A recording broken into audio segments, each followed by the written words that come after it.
Hello बच्चों, welcome to learners paradise. आज मैं मुकेश अग्रवाल आप लोगों को क्लास 10 मैथ्स की क्वाड्रेटिक इक्वेशन पढ़ाने जा रहा हूँ।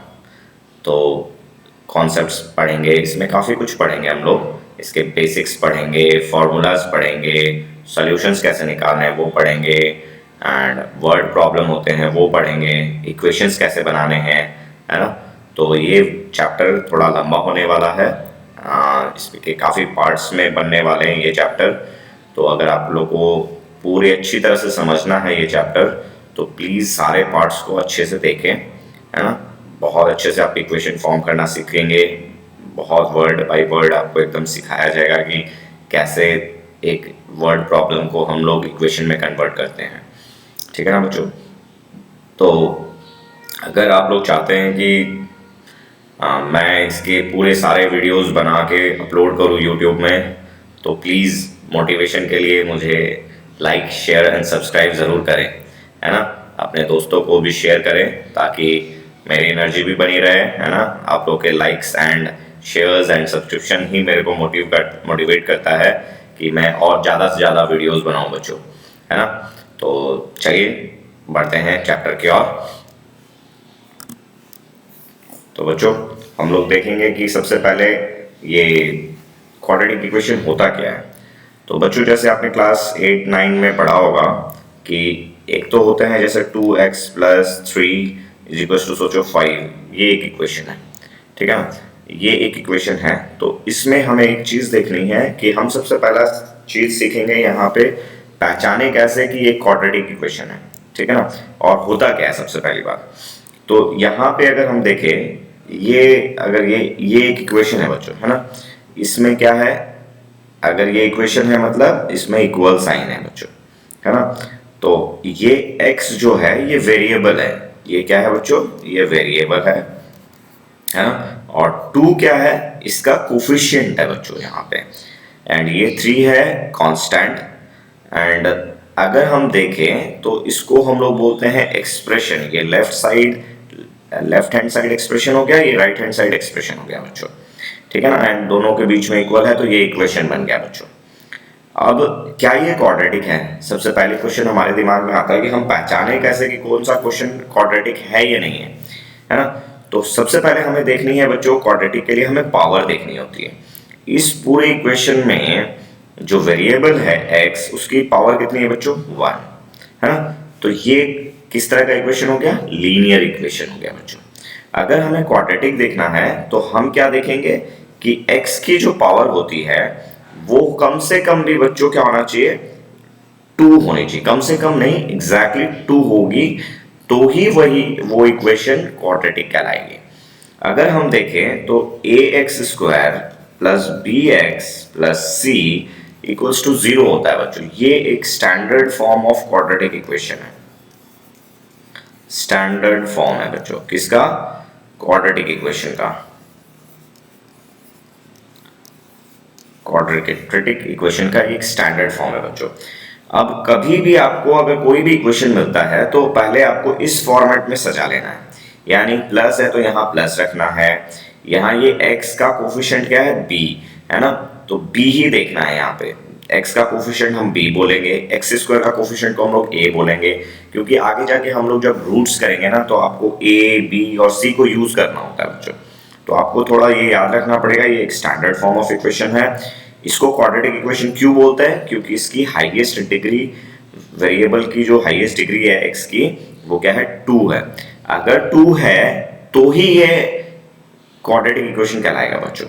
अगर ये 2 नहीं रहेगा तो ये क्वाड्रेटिक इक्वेशन नहीं कहलाएगा, ठीक है ना बच्चों। तो इसमें सबसे बड़ी इंपॉर्टेंट टर्म क्या है, हमें ये वाला टर्म होना चाहिए। इंपॉर्टेंट टर्म क्या है, ये वाला। अगर ये चीज मिसिंग है इक्वेशन में से तो ये क्वाड्रेटिक इक्वेशन नहीं कहलाएगा।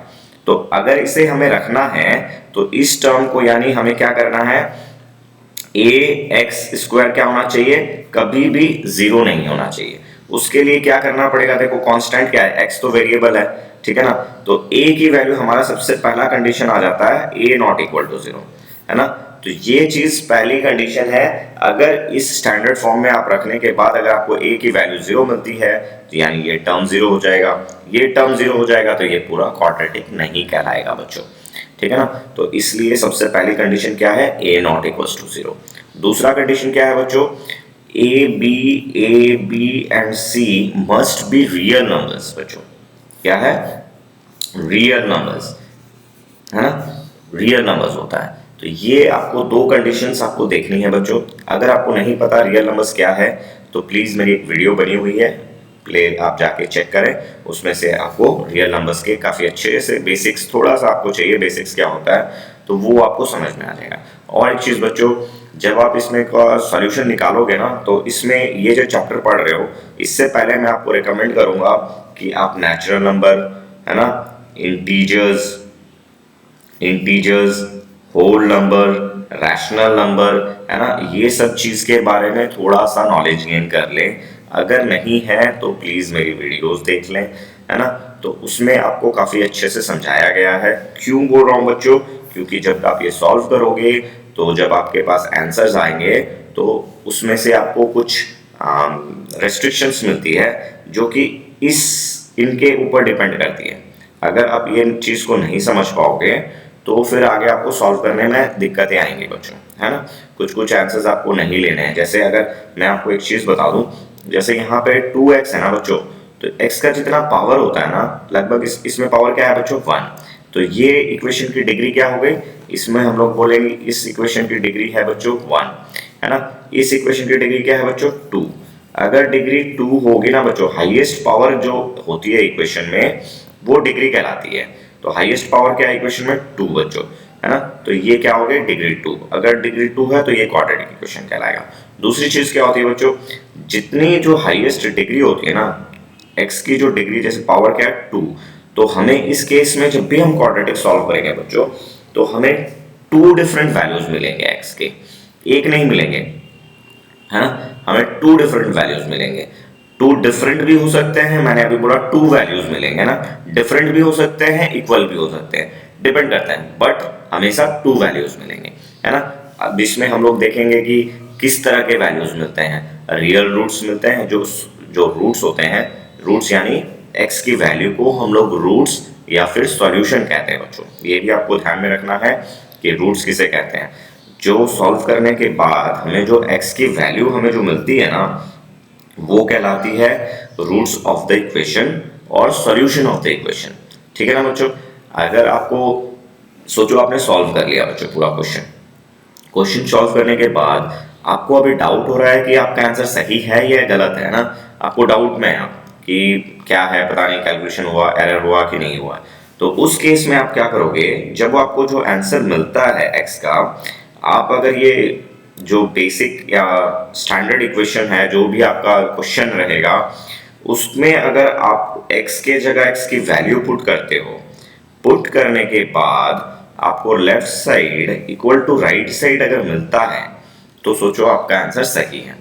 अब इसमें हम लोग बोल रहे हैं x की वैल्यू पुट करेंगे। बुक्स में आप पढ़ोगे substituting the value of x in the above equation, है ना, सब्सटीट्यूट। तो देखो बच्चों, आपको साथ साथ में इंग्लिश भी समझनी है। सब्सटीट्यूट यानी हम क्या कर रहे हैं, x की वैल्यू यहाँ x हटाकर इसकी ओरिजिनल वैल्यू यानी सॉल्यूशन को पुट कर रहे हैं। उस केस में left side is equal to right side होता है बच्चों। आने पे हमें पता चल जाएगा कि हमारा आंसर सही है, ठीक है ना बच्चों। तो ये स्टैंडर्ड इक्वेशन हो गया। तो देखो हमने क्या क्या पढ़ लिया, एक बार फिर से हम पढ़ लेते हैं। अगर डिग्री 1 है तो ये कहलाता है लीनियर इक्वेशन। इसमें ये x क्या है बच्चों, वेरिएबल है। हम लोग जो ये क्वाड्रेटिक इक्वेशन पढ़ रहे हैं ना बच्चों, इसमें सिर्फ 1 वेरिएबल से ही सॉल्व करेंगे, यानी हम x को यूज करेंगे।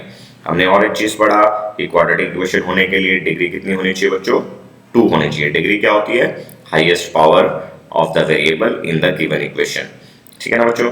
इस केस में क्या है, a क्या है, x स्क्वायर का कोफिशिएंट है, b क्या है, x का कोफिशिएंट है, और c क्या है बच्चों, ये कांस्टेंट है ना, एंड ये 0 होता है, ठीक है बच्चों। तो ये चीज आपको समझनी है। कंडीशन क्या है, a नॉट इक्वल टू 0 होना चाहिए एंड a b c क्या होना चाहिए, रियल नंबर्स होने चाहिए। इनको हम आगे पढ़ेंगे, समझेंगे कैसे होता है।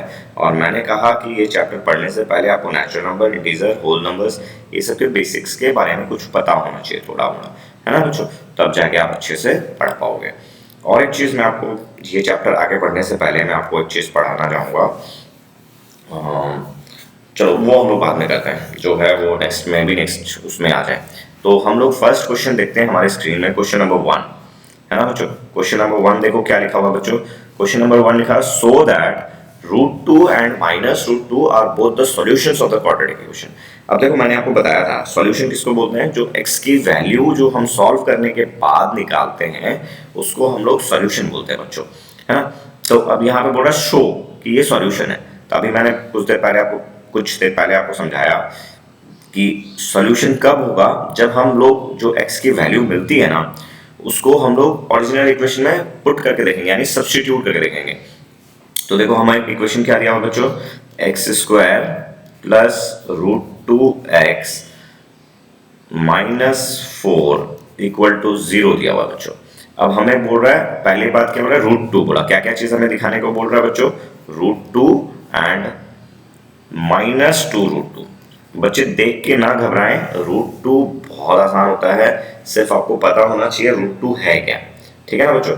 एक चीज और, मैं आपको रूट पढ़ने से पहले मैं आपको सिर्फ एक बेसिक चीज बताना चाहूंगा कि √2 का मतलब ना बच्चों 2 टू द पावर क्या होता है, 1/2, ठीक है। ये चीज आपको आनी चाहिए, ठीक है ना। अगर नहीं भी आती है तो कोई बात नहीं है, हम समझेंगे इसको पूरे जीरो से समझेंगे। आपको कुछ भी नहीं आता है तो भी अगर आप मेरी वीडियोस देख रहे होंगे तो आपको काफी कुछ सीखने को मिलेगा। एंड उसके बाद भी अगर आपको कुछ डाउट्स है तो प्लीज कमेंट करें आप, है ना। जो भी डाउट्स है आप कमेंट कर सकते हैं मेरे को। तो देखिए हमारा मदर इक्वेशन ये है ना। इसमें हमें दिखाना है कि √2 एंड -2√2 क्या सॉल्यूशंस हैं इनके, यानी हम पहले √2 को x की जगह वैल्यू पुट करेंगे। तो √2 देखो पहला स्टेप एकदम बेसिक से करेंगे हम लोग, √2 का स्क्वायर x के जगह पुट करना है बस।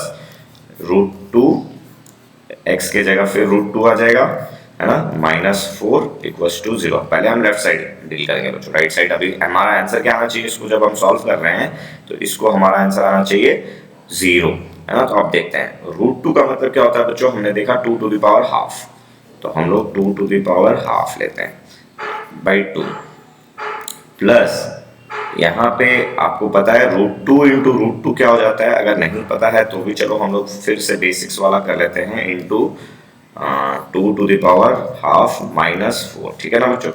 अब लॉ ऑफ इंडिसेस के हिसाब से जब ये रहता है ना, ये m है, सोचो ये n है, तो m इंटू n हो जाता है। तो 2 to the power half into 2, है ना, प्लस, और ये क्या है, मल्टीप्लीकेशन है बच्चों, सेम बेस, तो पावर्स आर एडेड, तो हाफ प्लस हाफ हो जाएगा बच्चों -4, ठीक है ना बच्चों। तो हाफ ये क्या हो जाएगा बच्चों, 2 हाफ इंटू 2 क्या हो जाता है बच्चों, 1, है ना। तो 2 to the power 1 plus half plus half यानी 2 टू द पावर 1। अब इसको सॉल्व करोगे तो 1 ही आएगा बच्चों, देखना, -4। तो देखो 2 + 2 कितना हो गया बच्चों, 4, -4 = 0 = RHS, है ना। Therefore √2 is the solution of the given equation, ठीक है बच्चों। उसी तरह से फिर हम चेक करते हैं -2√2 का, है ना। -2√2 आप कर लोगे, अगर आप करो, आप करके देखो, अगर आप लोगों को कुछ डाउट्स होते हैं तो प्लीज कमेंट करें, ठीक है ना, कहाँ से सॉल्यूशन करना है। अगर आपको रूट के बारे में भी नहीं पता, देखो पावर यूज करके करना, आप लोगों √2 के जगह 2 टू द पावर 1/2 करो, आप लोग का कॉन्सेप्ट क्लियर होने लग जाएंगे। एंड अगर उसके बावजूद अगर आपको डाउट्स हैं तो प्लीज इंडिसेस वाला चैप्टर क्लास 9 में है शायद, है ना, तो वो आप जरूर देखें, एक बार देख लें, बेसिक्स है उसमें, सब चीज क्लियर हो जाएगा बच्चों, ठीक है। तो हम लोग बढ़ते हैं नेक्स्ट क्वेश्चन की ओर, यानी क्वेश्चन नंबर 2 की ओर बच्चों। देखो क्वेश्चन नंबर 2 में क्या बोल रहा है, if 2/3 is the root of the given of the equation this, then find the value of k। देखो अब इसमें क्या किया हुआ है, एक इक्वेशन दे दी गई है यहाँ पे एंड k की वैल्यू निकालनी है। तो इसमें भी कुछ नहीं करना है बच्चों, आपको जस्ट 2/3 इज द रूट बोल रहा है। इफ 2/3, अगर ये 2/3 रूट है इसका, यानी क्या होगा, अगर हम x के जगह 2/3 को पुट करते हैं तो हमारा left side equal to right side आना चाहिए। तो देखो करके देखते हैं हम लोग, क्या दिया हुआ बच्चों, kx² -x - 2 = 0, है ना। अब बोल रहा है 2/3, यानी x के जगह हमें क्या करना है, ये 2/3 पुट करना है बच्चों, 2/3 स्क्वायर यानी k - 2/3 - 2 = 0। अब इसे सॉल्व करो आप, क्या हो जाएगा बच्चों, 2 to 4/9 माइनस 2/3 माइनस 2, ये के हो जाएगा बच्चों यहाँ पे, है ना। तो इक्वल्स टू क्या हो जाना चाहिए, 0। तो अब देखो हम क्या करेंगे, एलसीएम ले लेते हैं, है ना। एलसीएम अगर आप लोगे तो ये 9 आ जाएगा। 9 में ये क्या हो जाएगा, 4k माइनस ये 3 3 जा था 9 बच्चों, तो 3 2 जा हो जाएगा ना।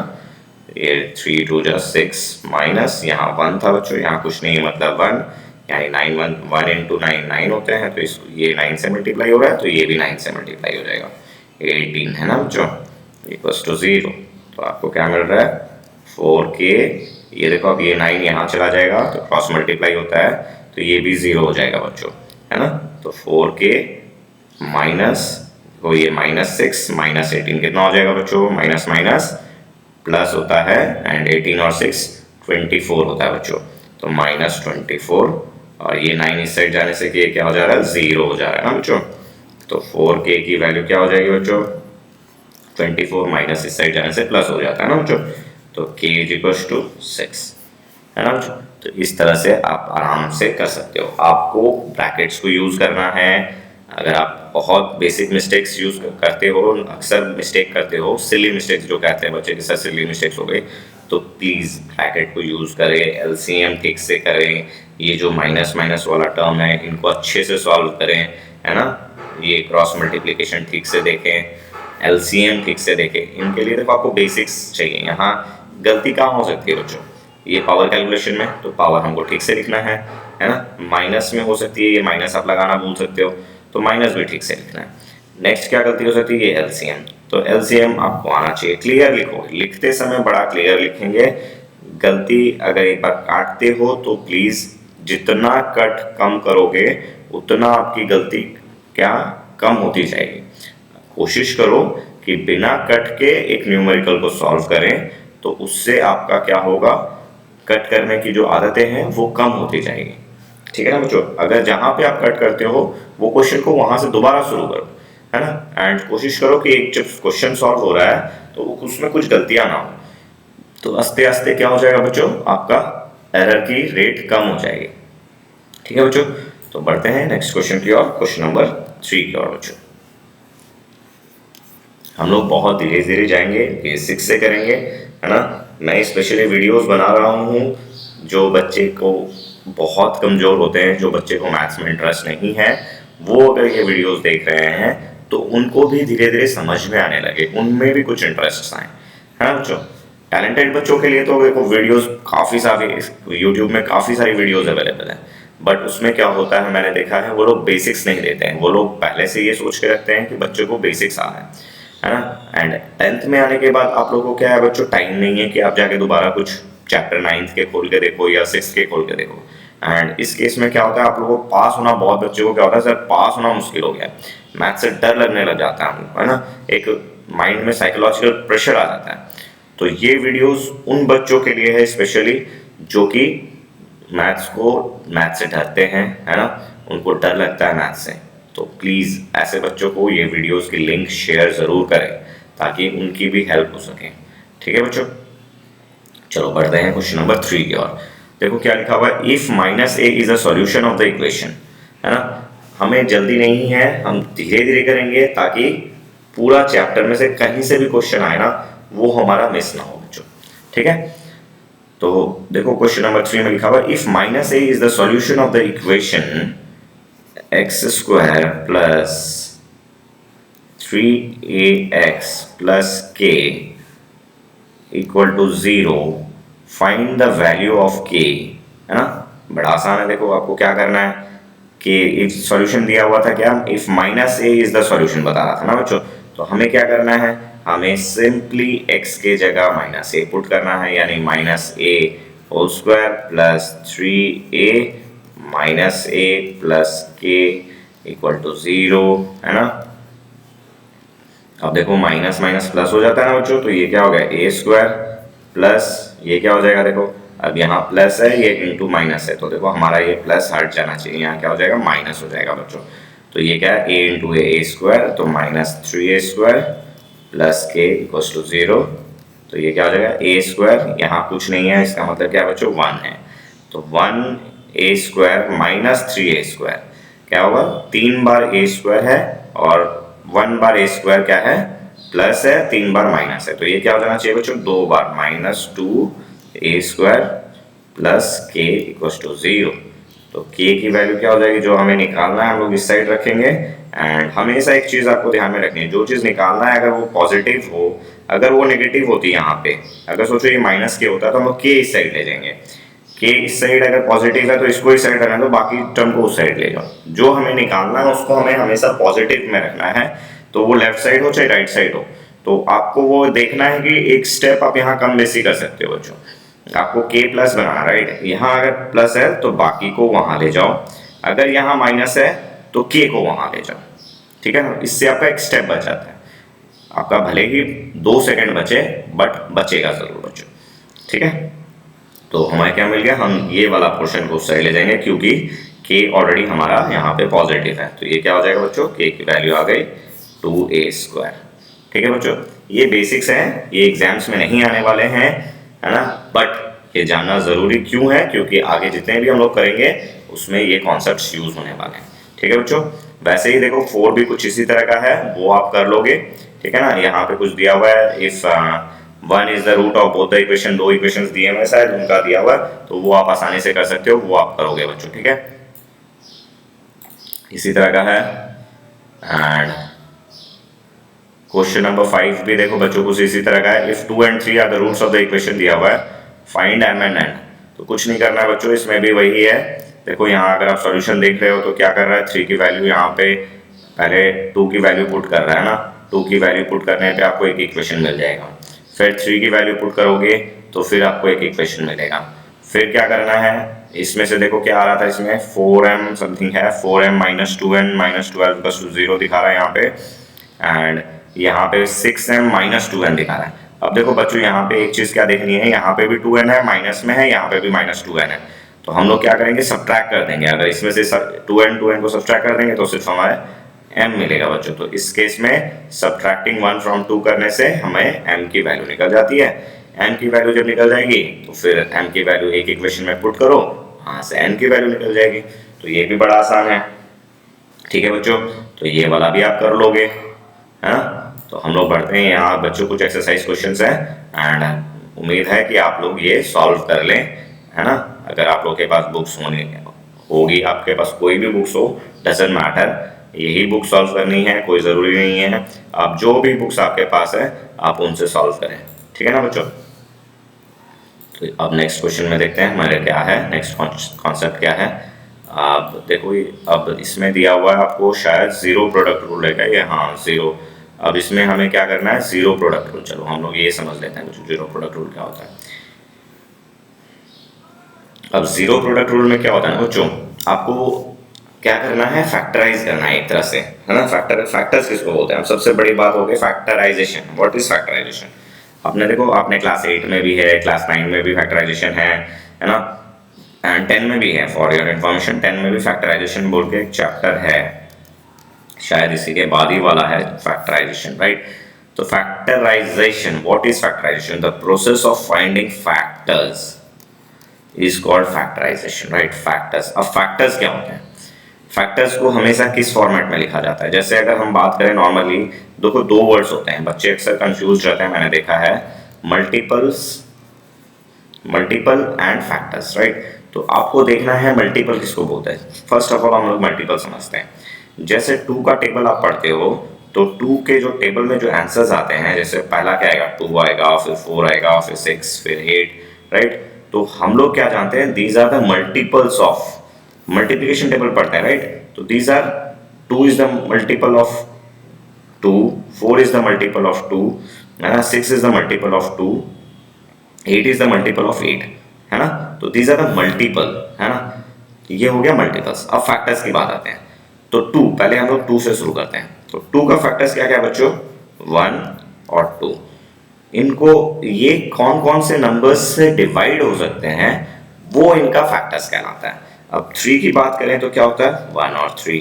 4 की बात करें तो बच्चों क्या होता है, 2, एंड ये 2 से जाएगा और किससे जाएगा, सबसे पहला देखो हम लोग फर्स्ट हम लोग 1 से शुरू करते हैं, पहले 1 से जा रहा है। फिर 2 से जा रहा है, 3 से जा रहा है, नहीं जा रहा, 4 से जा रहा है, यस। तो इनके 3 फैक्टर्स हैं। अगर हम 5 की बात करें तो बच्चों क्या होगा, 1 से जाएगा, बाकी 5 से जाएगा। हम 6 की बात करें तो क्या हो जाएगा बच्चों, 1 से, 2 से, 3 से, 4 से नहीं जाएगा, 5 से नहीं जाएगा, 6 से जाएगा बच्चों। तो ये हो गए इनके फैक्टर्स।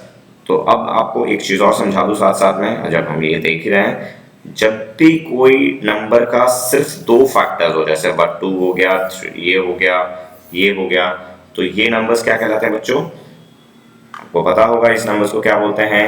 अगर नहीं पता है तो प्लीज़ कमेंट करें, एंड जल्दी जल्दी सबको चलो कमेंट करके बता दो इसमें इसको क्या बोलते हैं बच्चों, है ना।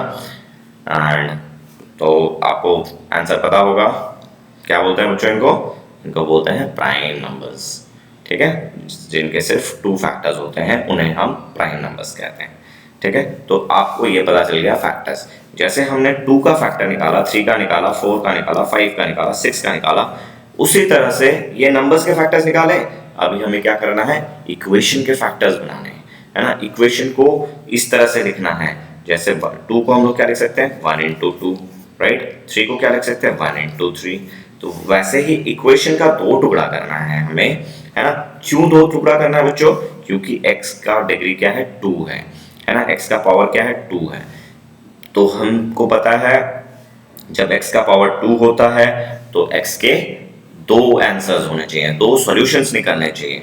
इसलिए हम कोशिश करेंगे कि हम इसे 2 फैक्टर्स में रिप्रेजेंट करें हमेशा, राइट, ताकि हमें 2 डिफरेंट आंसर्स मिल सके। अब देखो बच्चों, हमें क्या करना है, हम जैसे कोई भी इक्वेशन अगर दिया हुआ है, सोचो हम क्या कर रहे हैं, x माइनस 3 आपने सॉल्व किया, सोचो कुछ क्वेश्चन दिया हुआ था एंड आपने सॉल्व करके x minus 3 into x minus 4 equals to 0 आपने इस तरह से फैक्टर्स निकाल लिया बच्चों, ठीक है। अगर जब आपने इसका फैक्टर्स निकाल लिया तो देखो इसका इक्वेशन क्या दिया हुआ है बच्चों, x square minus 7x plus 12 equals to 0 बच्चों, ये दिया हुआ है बच्चों। इसको आपने सॉल्व करके इस तरह से 2 फैक्टर्स हो गए। अब बोलोगे सर इसको फैक्टर्स कैसे बोलेंगे, देखो ये 2 फैक्टर्स हो गए हैं, दिस ये हो गया एक, है ना, ये हो गया दूसरा। जब आप इसको मल्टीप्लाई करोगे तो यही आ जाएगा।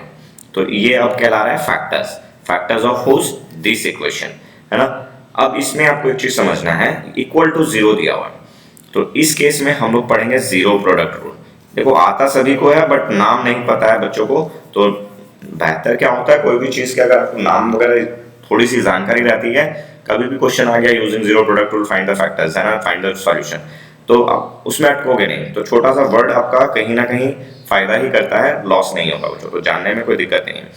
तो जीरो प्रोडक्ट रूल क्या बोल रहा है, जीरो प्रोडक्ट रूल मतलब क्या है, आंसर जीरो आ रहा है और यहाँ पे प्रोडक्ट है, तो हम क्या करेंगे, ये कहता है अगर 2 नंबर आपस में मल्टीप्लाई कर रहे हैं, सोचो आपको a इंटू 4 मैंने दिया इक्वल टू 0, तो 4 तो 0 नहीं हो सकता, तो a ही 0 होगा इसका मतलब। दूसरा मैंने दे दिया 6 इंटू बी इक्वल टू 0, 6 तो 0 नहीं हो सकता, तो b ही 0 हो सकता है। दूसरा मैंने दे दिया a into b equal to 0, इस केस में क्या हो सकता है, b की वैल्यू 4 हो सकती है, a 0 हो सकता है ना।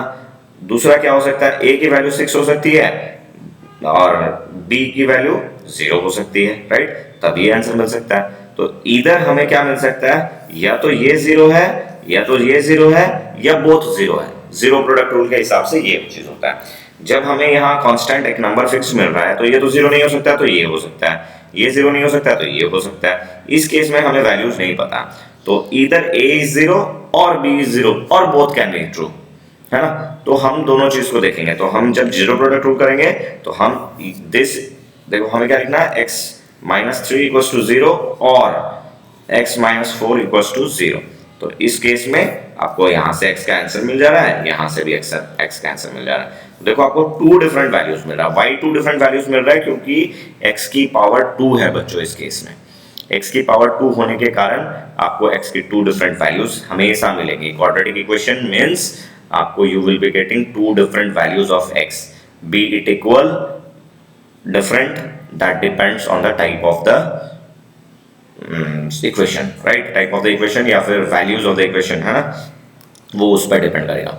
ठीक है बच्चों, तो अब हम देखते हैं कि हम लोग इसको आगे कैसे पढ़ेंगे। एक अगर क्वेश्चन आपको अगर फैक्टराइजेशन करना है तो इसमें बेसिक स्टेप्स क्या होते हैं। देखो बच्चों, अक्सर स्कूल्स में या क्लासेस में या कोई भी कोचिंग सेंटर आप लोग पढ़ रहे हो वहाँ ये सब चीज़ आपको बेसिक स्टेप्स, वो लोग क्या सोचते हैं कि आपको सब चीज़ आता है, बेसिक्स आपका आता है एंड उसके बाद आप लोगों को फटाफट शुरू कर देते हैं क्वेश्चन सॉल्व कराने के लिए।